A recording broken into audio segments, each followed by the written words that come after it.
You never stop dealing with cancer. It's always an ongoing process. I'm a different person than I was before. I take each day as it comes now. Once you've had cancer, you have cancer for a lifetime. So you learn to deal with it every day. You try not to let it consume you. Getting back to the living has been the most challenging because of the fear of recurrence. I don't have the luxury of having an ache like anyone else might have and think, oh, it's just a headache, it's just the flu. I think I'm a realist. I've had cancer 4 times. I've had the treatments for those, and I know the repercussions. During active treatment, you do receive a lot more support. And when you're done, people just assume that, you're done. It wasn't like I'm done. I wish it were. After all the flurry of treatments and running back and forth to the doctor, it was almost like a ghost town in my life. The tumbleweeds would go by my house, and I would stand outside and say, okay, where's everybody? It's a long, long, long race. It's not over just because you finished treatment. You're not going back to your old life. You're going back to the unknown. Historically in medicine, we've focused a tremendous amount of attention on getting the patient through the acute phase of the cancer, getting them cured. To a certain degree, patients end up being left out in the cold after their treatment is all finished. The physicians need to go on to other cases who need the care more acutely, and the patients are left to deal with all of their issues really without much guidance and without a lot of experience from the medical community. Everybody talks about, treating the cancer. What they don't talk about is, now that the patient's been treated, then what do you do? We'd like to think that patients just go about their lives and return to absolutely normal lives, but it turns out they don't. The impact of this Institute of Medicine report can be that for the first time there's a wake-up call issued. We are doing much better in the war on cancer, and it's time to recognize that there are things that we can do to help the quality of life for patients who are surviving after cancer treatment.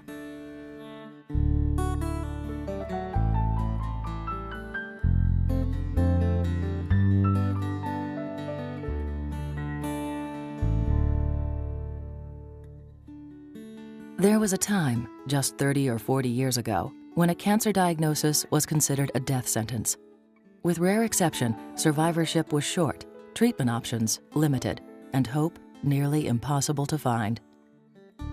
Today, thanks to earlier detection and improved treatment regimens, more and more Americans are surviving cancer. 10 million of us live with it every day. But with long-term survival comes an urgent new challenge: how to keep cancer survivors healthy and ensure quality of life after their treatment ends.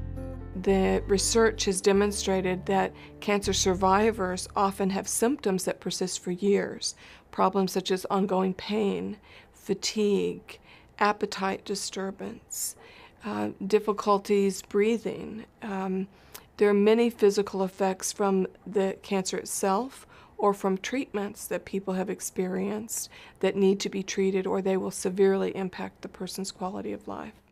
We're beginning to think about cancer now as a chronic disease, similar to the way we would think about diabetes or heart disease, where in fact the treatment may be finished, but the susceptibility or ongoing follow-up needs of that individual persist.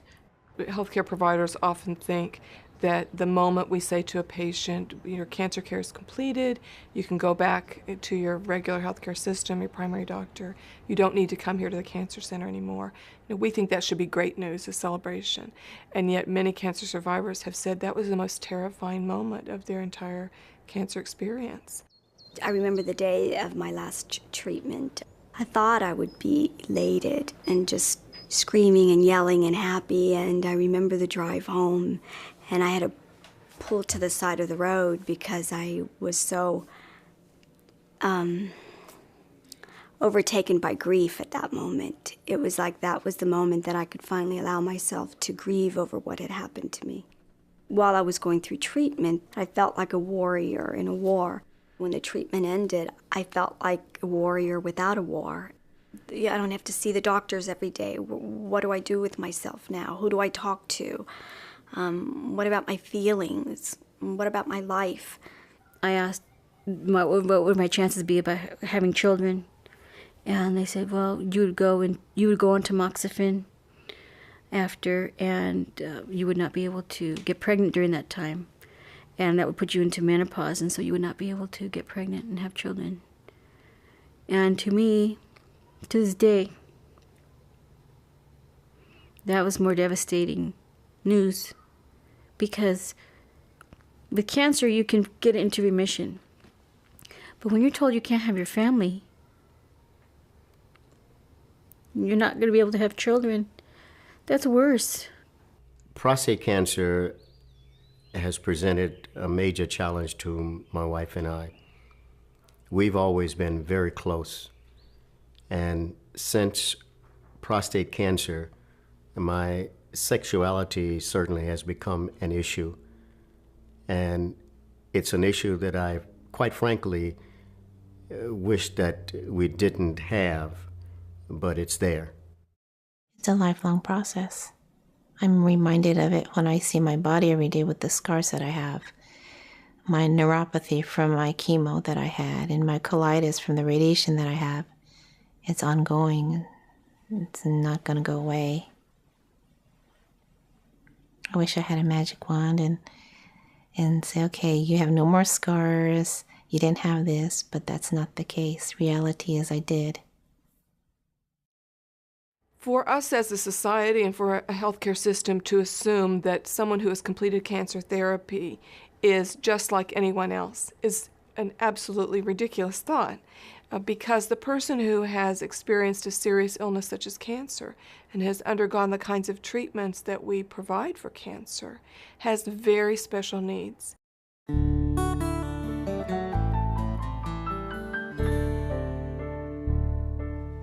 Facing an uncertain future and often fragmented care, cancer patients urgently need a survivorship care plan, a written, portable personal record containing information about the treatment and consequences of their cancer.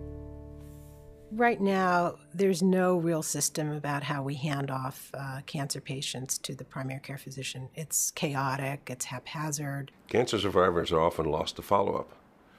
They don't know how often they should go to the doctor, what tests should be done, how they should be monitored, and how care should be coordinated between their cancer specialists and their primary care doctors. What we would like to see in the healthcare system is that a survivor brings with him or her to the healthcare provider a survivorship care plan. And that plan would include a brief summary of what has happened to me in terms of diagnoses and my treatments. What do you need to know? And secondly, what is recommended for the future? What diagnostic tests or follow-up or special care is needed to ensure the best quality of life in my survivorship? Here's an example of a survivorship care plan which outlines the treatment a woman with breast cancer had. And it tells us about the stage of her disease, her age, and the date the diagnosis was made, the specific treatments that she received, and the late toxicity monitoring that she's going to need, as well as which physicians are going to be responsible for her follow-up care. We also talk about psychosocial issues that might be important for her, and then what preventive behaviors and interventions that are necessary. I was originally treated in Tucson for my initial cancer and also for my recurrence. And then after treatment for my second cancer, I moved to Los Angeles. And I made sure to carry as many records as I could with me.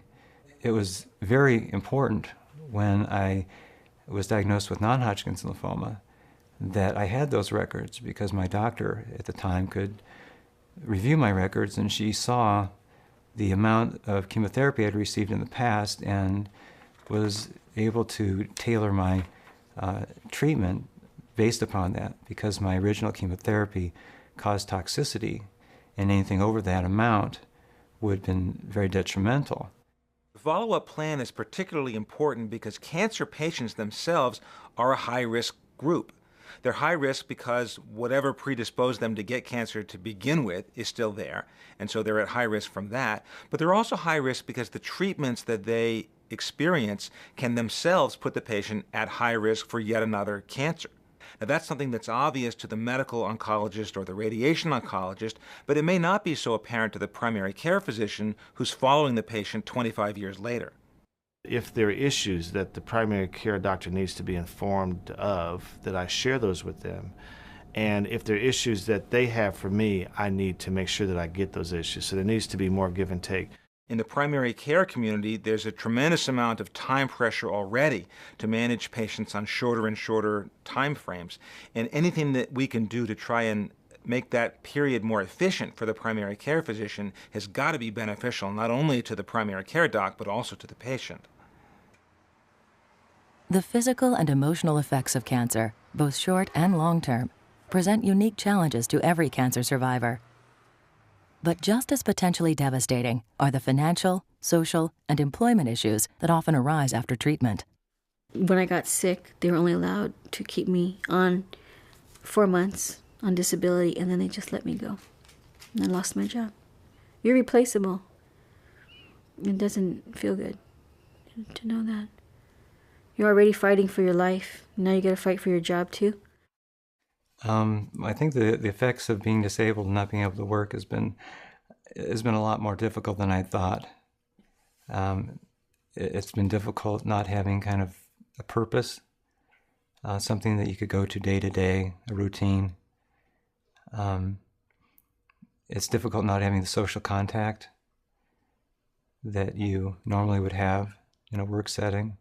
I think for my husband, what changed is the bills kept coming. I see him more worried and concerned when the mail comes in. I think it's $24,000 I owe. That's 20% that the patient has to pay, that I have to pay after the insurance has taken and deducted everything that they cover. I think it puts a strain on my marriage to have that much debt. I feel like it's my fault that we're in this position. And he will tell me no. He reassures me all the time. But I see him working long hours, trying to make ends meet, coming home when it's getting dark. And he leaves when it's dark, he comes home when it's dark. He's tired, and we still can't pay the bills. Insurance for me has been a major issue in this experience. About a year after I left treatment, I did start to interview with other law firms and other companies, and found that the insurance didn't match what I had. So I'm sort of stuck doing what I'm doing now. It's not what I like. It's not what I had hoped for my life. It's not what I had imagined I would do. But here I am, and I'm grateful to have the position. I'm grateful to have the insurance. But it is, there again, is a lasting effect of cancer.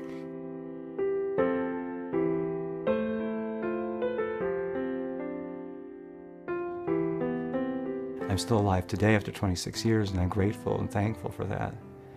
And I'd like to think that I still have a lot more that I can do, that I can offer, that I can contribute to in my life, even though it's diminished. I can't do the things that I thought I was going to do when I was 18. And life didn't really work out the way I thought it was going to work out. But it is the life I have now, and it's a blessing that I still am able to complain about it, I guess. I never know how much longer I'm going to have. I have to live each day as it comes, live each minute as it comes. I have big plans for myself. I want to still go to school and pursue another degree. And someday have a boyfriend and get married. I want to do things. I want to live life.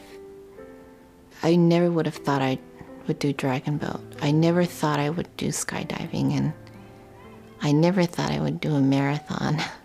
And I'm doing those things now, and I'm enjoying it. I'm putting red highlights in my hair. I never used to do that. I think it's to show that, hey, I'm alive.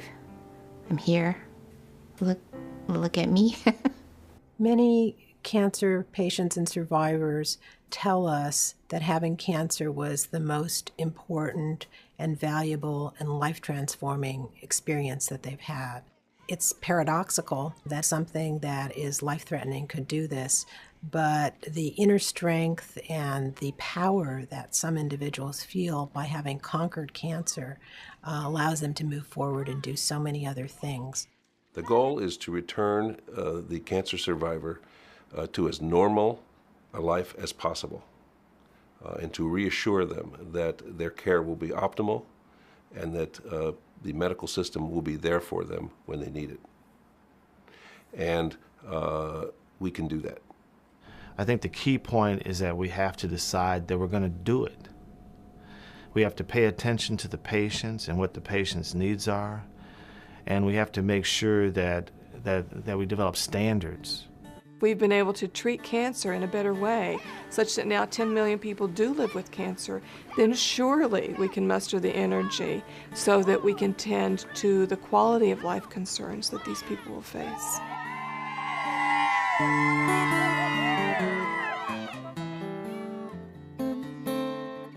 I need to know what to expect after treatment. I need follow-up care. I need my doctors to communicate with each other. I need to be covered by insurance. I need to be treated fairly at work. I need to believe I can have a healthy future.